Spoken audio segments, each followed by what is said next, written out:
윤석열 대통령에 대한 체포영장 집행이 임박했다는 관측이 나오면서 정치권에서도 긴장감이 고조되고 있습니다. 네, 국회 취재기자 연결해서 자세한 내용 알아보겠습니다. 문승욱 기자. 네, 먼저 국민의힘은 공수처의 체포영장 집행에 대해 원론적인 입장을 밝혔습니다. 신동욱 수석 대변인은 오늘 기자들과 만나 기본적으로 법 집행에는 대통령을 비롯한 국민 누구도 예외가 있을 수 없다고 말했는데요. 다만 많은 분이 영장 발부에 문제가 있다고 주장하고 또 막아서는 상황이기에 법 집행 기간과 시민 사이 충돌이 있지 않을까 생각한다면서 그런 일이 발생하지 않게 최대한 자제력을 발휘해 주길 바란다고 덧붙였습니다. 윤 대통령도 영장 집행에 협조해야 하냐는 뜻이냐는 질문에는 대통령이 판단할 몫이라고 답했습니다.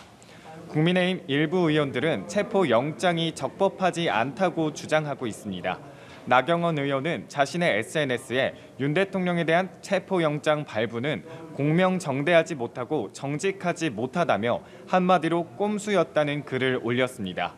국민의힘 지도부는 전날 윤 대통령이 지지자들에게 보낸 편지 메시지를 놓고도 공식적인 언급을 삼가고 있는데요.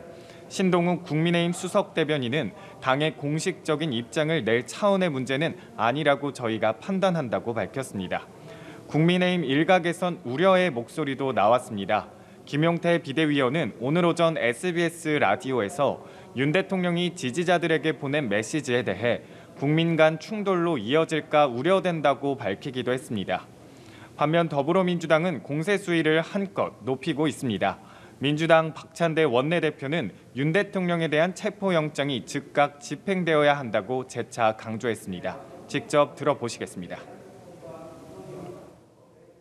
합동공조수사본부는 체포영장 집행을 미루지 말고 오늘 곧바로 내란 속에 윤석열을 체포하십시오. 민주당은 윤 대통령에 대한 체포영장 집행을 막기 위해 지지자들이 한남동 관저 주변에 모여든 것과 관련해 소속 의원들에게 비상 대기령을 내린 상태입니다. 관저 주변에서 물리적 충돌이 빚어지거나 격분한 윤 대통령 지지자들이 국회로 난입할 가능성까지 열어두고 대비책을 마련한다는 입장입니다.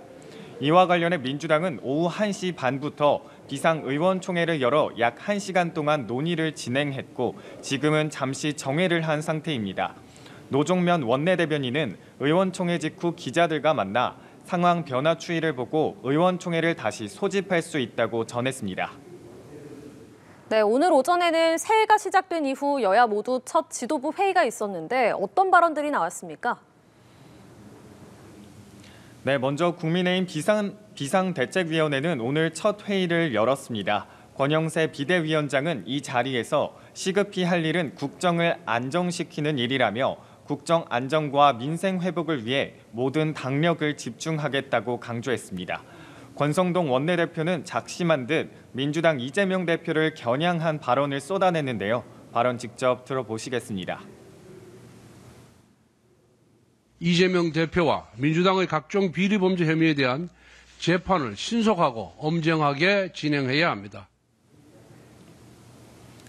권 원내대표는 사법부가 이 대표의 온갖 재판 지연 전수를 허용해주면서 기소 후 6개월 안에 끝났어야 할 공직선거법 위반 1심 재판을 2년 2개월 만에 마쳤다고 지적했는데요. 그러면서 이 대표의 공직선거법 위반 2심 판결은 반드시 2월 15일 안에 나와야 한다고 강조했습니다. 민주당도 오전에 정책조정회의를 열었습니다. 여기서 최상목 대통령 권한대행의 헌법재판관 임명과 관련해 비판의 목소리가 나왔습니다. 박찬대 원내대표는 최상목 부총리는 마은혁 후보자를 즉시 임명해야 한다고 최 권한대행을 재차 압박했습니다. 민주당은 이와 함께 최상목 권한대행의 거부권 행사로 국회에 되돌아온 내란특검법과 김건희 여사 특검법에 대해서도 재표결을 추진한다는 방침인데요. 조금 전 진행된 민주당 비상의원총회에서도 두 특검법과 한덕수 국무총리가 거부한 양곡관리법 등 6개 법안을 어떻게 처리할지에 대한 논의가 집중적으로 이뤄졌습니다. 지금까지 국회에서 전해드렸습니다.